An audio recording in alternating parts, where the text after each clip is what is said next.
So if these two books are anything like the no-show, I should probably sit down and get comfortable before I actually start talking. Hello everybody, my name is Kelsey and we're about to get very, very nerdy with my favorite romance authors.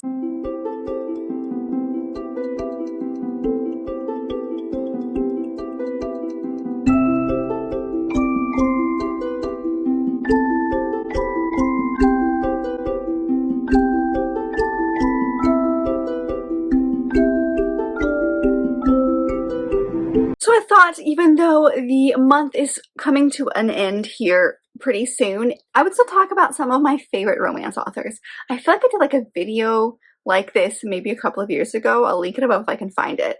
But I went over some of my favorite romance authors, and I think there might be some crossover, but I've had a look, I've had a think, and I've narrowed it down to like almost what I would consider maybe auto-buy authors as well, specifically romance authors, but auto-buy authors. So people I've read a couple of books from, and almost all of them, and people who, regardless of what comes out, if they have written it, I want to read it. So someone like that. And I have just under 10. So let's dive in. The first one on this list is Emily Henry. So of the 3 books this author has out right now, I have read 2, which is People We Meet on Vacation and Beach Read.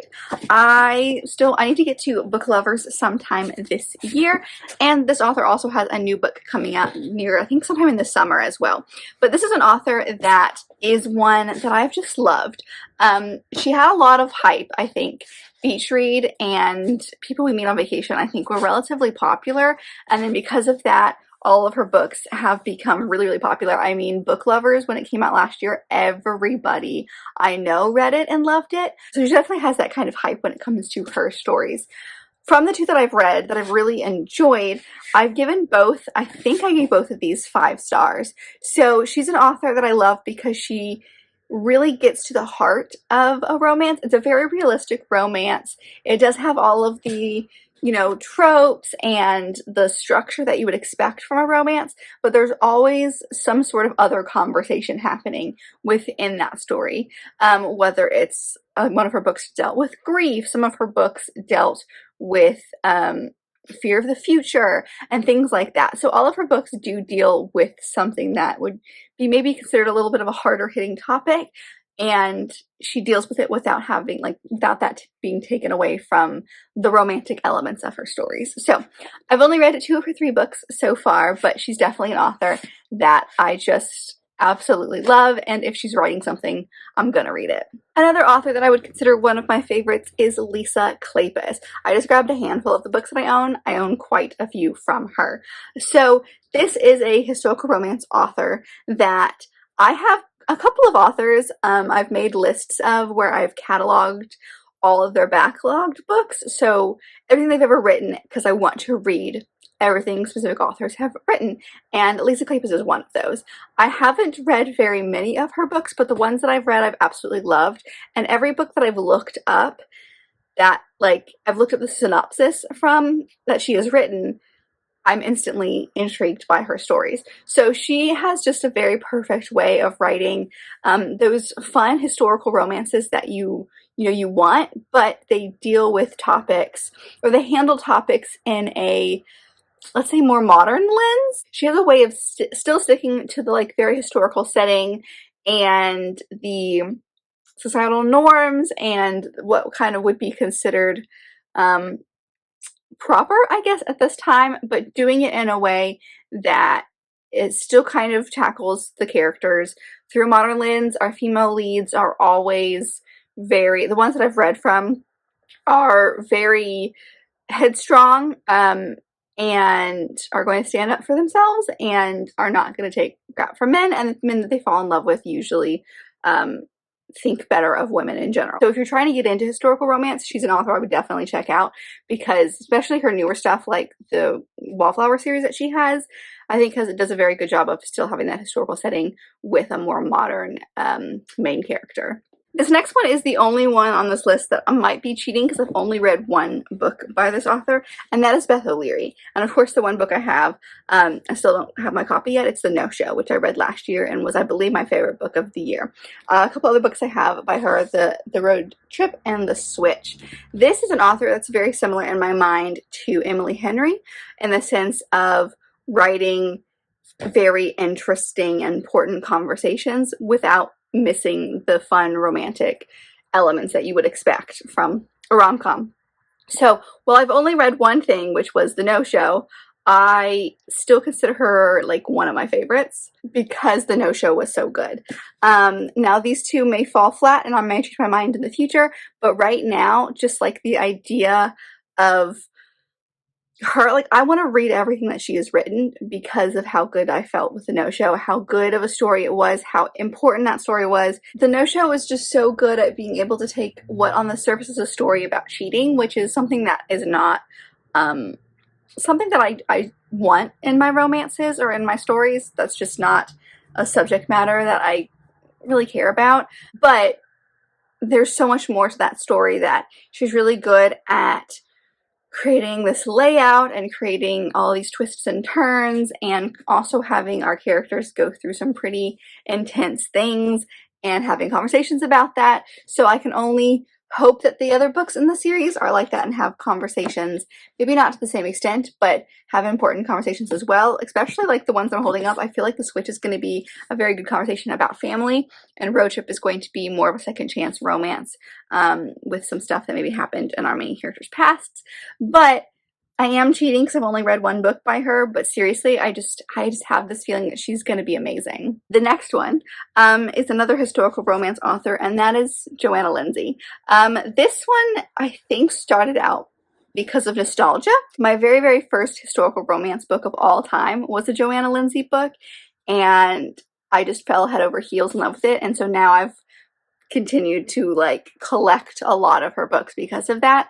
And she's a little harder of an author, I think, to describe why I like her so much. She definitely falls in the group of like what you would think of when you think of stereotypical historical romance. She's a little harder to get through if you're starting historical romance for the first time now. Like, she's maybe not the person to read if you're just trying to jump into historical romance, but if you've been in historical romance for a while and you like that vibe and you kind of want to see what some of the maybe like quote-unquote classical authors are like, I would consider her one of those.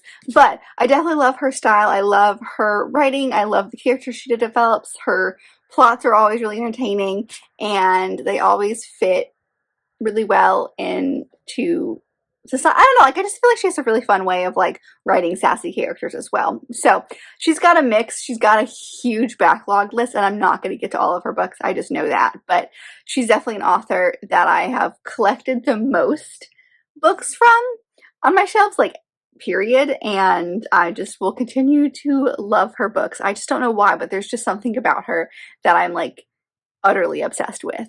Another author that I would kind of lump in with the Emily Henry and Beth OLeary kind of vibes is Rachel Lynn Solomon. So I only own one book, which is Weather Girl, but I have read both Weather Girl and The X Talk from this author, and both of those were utterly amazing. She, just like the other two, has a really good way of writing fun rom-com stories with a very important conversation within it. For example, with this book specifically, our main female lead suffers from depression, and so it is talked about in this book as far as like, that's just, it's very normalized, I guess I could say, where like that's just part of her life. She has already dealt with the fact that she has it. It's just falling in love and maintaining a romance or like a relationship when she has like her quote-unquote bad days.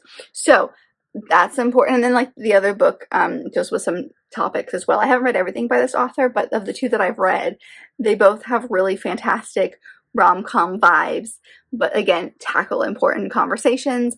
And if you are someone who likes the idea of romance, but you need a little more substance to your books, she is definitely an author as well. Like I said, like Emily Henry and Beth OLeary, that I would point you at.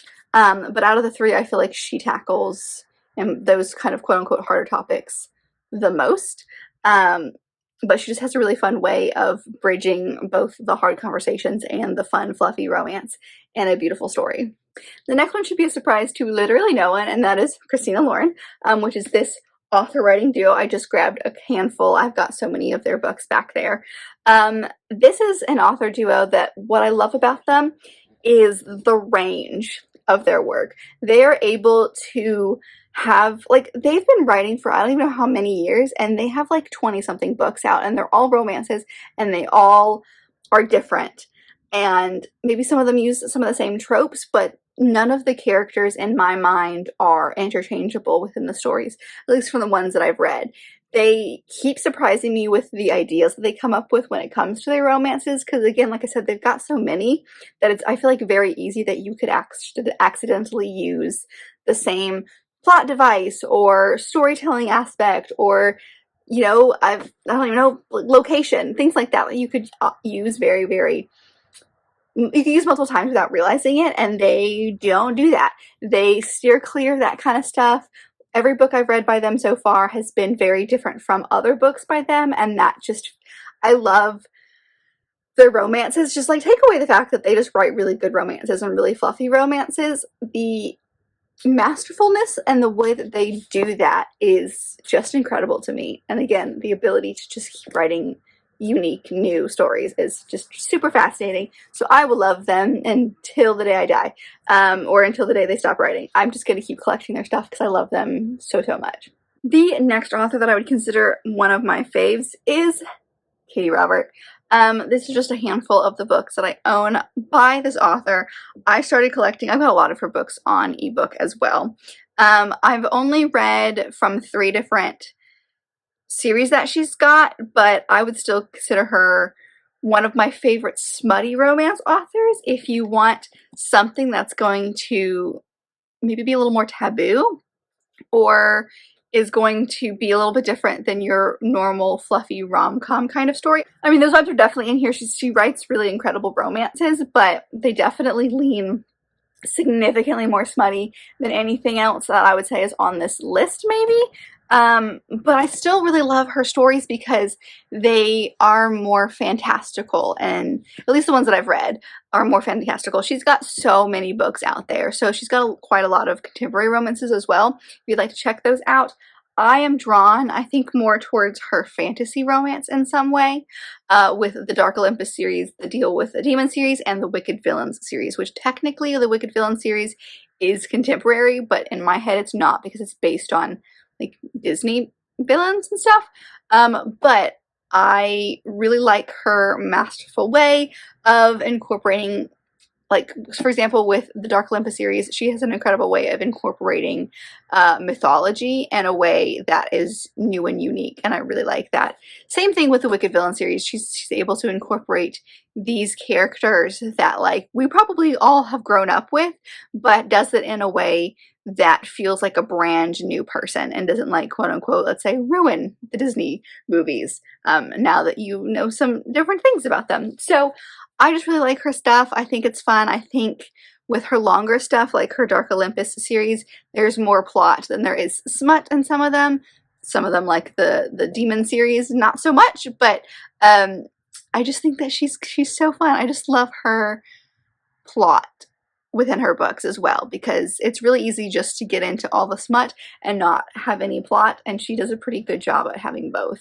And the last author that is on this list is Talia Hibbert. So this is an author that I have plans to read everything she's ever written, because I fell in love with the Brown Sisters trilogy, which of the books that I'm holding up are the ones that I have read. So the Brown Sisters trilogy is what I was originally introduced to her writing with, and I fell head over heels in love with her sassy banter, and the way that she makes her characters so entertaining.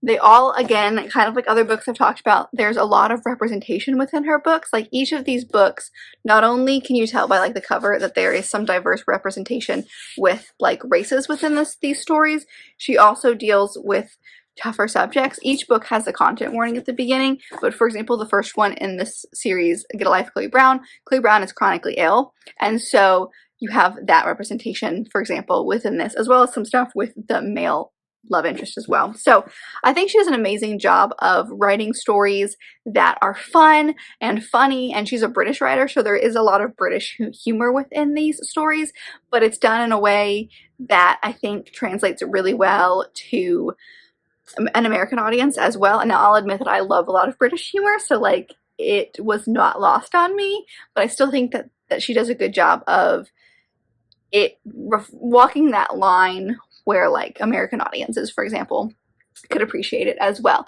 But I just think all of her stories have all of the amazing fluffy, fuzzy romance vibes that you want from a story, while also covering interesting conversations, tougher subjects, having some rep within here that maybe you don't see a whole lot in, let's say, romances specifically, but in books in general. And then also just like the writing is fantastic. Like I've laughed out loud many, many times while reading this trilogy. So I love her. She's definitely one of my faves. I'm gonna read everything she's written. Like, for example, her new book, Highly Suspicious and Unfairly Cute, is a YA romance. And I spent the entirety of last year talking about how I am trying to steer clear from YA contemporary romances because they usually don't work for me, but I will do anything for her. So I have bought this book because of her. And I am very excited. I think it's going to be great. But she's made me do things that I've sworn I wouldn't do. So yeah, I love her. And that's it. That's a look at some of my favorite romance authors. I could keep going, but I was trying to narrow this list to things that like I would consider maybe auto-buy authors, or I've read a few things from, minus Beth OLeary where I cheated, and are authors that I could kind of articulate why I liked them so much. So please let me know, as always, if you've read any books from these authors. If I mention one of your favorite authors, please let me know your favorite book or books by them. Or if you'd like to tell me your favorite romance author, if you are a romance reader yourself, I would love to know. I always love adding, you know, new fun authors, especially romance authors, to my list of never-ending books. So I would love to know what your favorite authors are. But if you like this video, and I very much hope that you did, don't forget to give it a big thumbs up and subscribe down below if you'd like to be part of this awesome growing family. I've also got all my social media down there, as well as other fun bookish links to check all that out. And I'll see you guys in my next video. Bye!